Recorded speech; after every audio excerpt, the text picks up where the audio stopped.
Hi friends, இன்றைக்கான video பதிவு என்னென்னு பார்த்தீங்கன்னாக்க வீட்டிலையே இட்லி பொடி எப்படி செய்கிறது தான் பார்க்க போகிறோம். அதுக்கு கருப்பு உளுந்து நான் 1 டம்ளர் எடுத்திருக்கேன், பெரிய டம்ளரால். இது வந்து 1/4 கிலோவுக்கும் கூட இருக்குது. இதை நம்ம எடுத்துக்கலாம். எடுத்து நல்லா வறுத்துக்கலாம். நல்லா வாசனை வர வரைக்கும் வறுத்துக்கலாம். அதுக்கப்புறம் அது கூட வந்து கடலப்பருப்பு கொஞ்சம் ஒரு 50 கிராமுக்கு கடலப்பருப்பு எடுத்திருக்கேன். அடுத்தது பார்த்திங்கன்னா ஒரு 10 காஞ்ச மிளகாய், கருவேப்பிலை. அதுக்கப்புறம் நமக்கு வந்து பெருங்காயப்பொடி கொஞ்சம் வேணும். இதெல்லாம் செஞ்சு முடிச்சுட்டு நம்ம பெருங்காயத்தூளை வந்து லாஸ்ட்டாக போட்டுக்கலாம். தேவையான பொருள் நமக்கு இதுதான். உளுந்து, தோல் உளுந்தும் நீங்கள் எடுத்துக்கலாம், தோல் இல்லாத உளுந்தும் எடுத்துக்கலாம். தோல் உள்ள உளுந்து அப்படின்னா நமக்கு கொஞ்சம் நல்லாயிருக்கும், இன்னும் கொஞ்சம் ஹெல்த் அதிகமாக இருக்கும். நான் வந்து தோல் உள்ள உளுந்து தான் எடுத்திருக்கேன். இதை நல்லா நம்ம வறுத்துக்கலாம். நல்லா வாசனை வரும். வாசனை வரும் வரைக்கும் நம்ம வறுத்துக்கலாம். கருக விடாமல் நல்ல மிதமான தீயில வச்சு நம்ம வறுத்து எடுத்துக்கலாம். உளுந்து நல்லா வறுபட்டு வரட்டும்.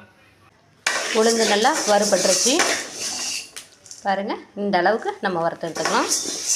ஓகே, இதை வேறு பாத்திரத்தில் நம்ம மாற்றிக்கலாம். அடுத்தது பார்த்திங்கன்னா கடலப்பருப்பு ஒரு 50 கிராமுக்கு எடுத்துருக்கேன். அந்த கடலப்பருப்பையும் நம்ம கொட்டிக்கலாம். கொட்டி இதையும் நல்லா வறுத்து எடுத்துக்கலாம்.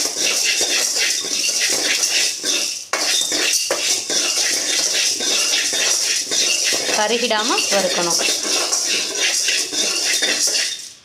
உளுந்தை வந்து ஒரு தட்டில் கொட்டியாச்சு. நல்லா ஆறட்டும். நல்லா ஆற வச்சிரும். இப்போ கடலப்பருப்பு வந்து வறுத்துட்ருக்கோம். கடலப்பருப்பு நல்லா வறுபட்டு வரட்டும். ஓகே, போதும். இப்போ இதையும் இந்த உளுந்தோட கொட்டிடலாம்.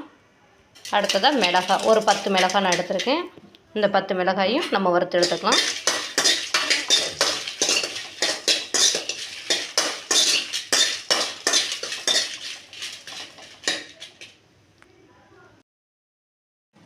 மிளகாயும் வறுத்தாச்சு. இதையும் இதோட கொட்டிக்கலாம்.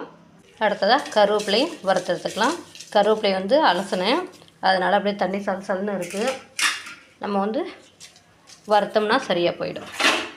இந்த தண்ணியெல்லாம் சுண்டுற அளவுக்கு நம்ம வறுத்து எடுத்துக்கலாம். கருவேப்பிலை போட்டோம்னா இன்னும் நல்லா வாசனையாக இருக்கும், நல்லாயிருக்கும். அதுக்காக தான் கருவேப்பிலை போடுறது. கருவேப்பிலை போட்டு அரைக்கும் போது நம்ம உப்பு போட்டு அரைக்க வேண்டியதுதான். அரைச்சி முடிச்சது பெருங்காயத்தூள் கொஞ்சம் போட்டுக்க வேண்டியதுதான். ஓகே, கருவேப்பிலை நல்லா வறுத்துக்கலாம். அந்த தண்ணிலாம் போகட்டும், சுண்டி வரட்டும். ஓகே, ட்ரையாக இருக்குது பாருங்கள். இன்னும் கொஞ்சம் ட்ரை ஆனது நம்ம எடுத்துடலாம். கருவேப்பிலையும் நல்லா வறுபட்டு வந்துருச்சு. இப்போ நம்ம கொட்டிக்கலாம். எல்லாத்தையும் இந்த தட்டில் நம்ம கொட்டியாச்சு. கொஞ்ச நேரம் வெயிட் பண்ணுவோம், நல்லா ஆறட்டும். ஆறுனதுக்கப்புறம் நம்ம மிக்ஸி சாரில் போட்டு அரைச்சி எடுத்துக்கிட்டு வந்துடலாம். நல்லா ஆறிடுச்சு, நம்ம அரைச்சி எடுத்துக்கிட்டு வந்துடலாம். இன்னும் கொஞ்சம் இருக்குது. இதுக்கு மேலே போட்டோம் அப்படின்னாக்கா அரைக்கிறதுக்கு வராது. அதனால் கொஞ்சம் கொஞ்சமாக போட்டு நம்ம அரைச்சி எடுத்துக்கலாம். உப்பு கொஞ்சம் போட்டுக்கலாம். அது கூடயே நல்லா அரைச்சாச்சு பாருங்கள். இதை நம்ம வந்து கொஞ்சம் நேரம் ஆற வச்சுக்கலாம், இந்த ஹீட்டு போகிற வரைக்கும். இன்னொன்று இருக்குது, இதையும் அரைச்சி எடுத்துக்கலாம். நல்லா ஆவி பறக்குது, காட்டம் பயங்கரமாக இருக்குது. இதையும் நல்லா அரைச்சாச்சு. அவ்வளோதான். இதில் மாற்றிடலாம். இதில் பெருங்காயத்தூள் கொஞ்சம் போட்டுக்கலாம். பொடி வந்து நல்லா சூடு ஆறி போயிடுச்சு. உளுந்து பொடி நம்ம இட்லி, தோசை இதுக்கெலாம் நம்ம சாப்பிட்டுக்கலாம். ரொம்ப டேஸ்ட்டாக இருக்கும். கருப்பு உளுந்தில் நம்ம செஞ்சுருக்கோம் இன்றைக்கி. இதை வந்து இந்த கிண்ணியில் நம்ம கொட்டிக்கலாம். டப்பாவில் கொட்டி எடுத்து வச்சுக்கலாம். பாருங்கள், டப்பாவில் கொட்டியாச்சு. உளுந்து பொடி நமக்கு ரெடி ஆகிடுச்சு. ஓகே, உங்களுக்கு இந்த வீடியோ பிடிச்சிருந்ததுன்னா ஒரு லைக் பண்ணுங்கள்.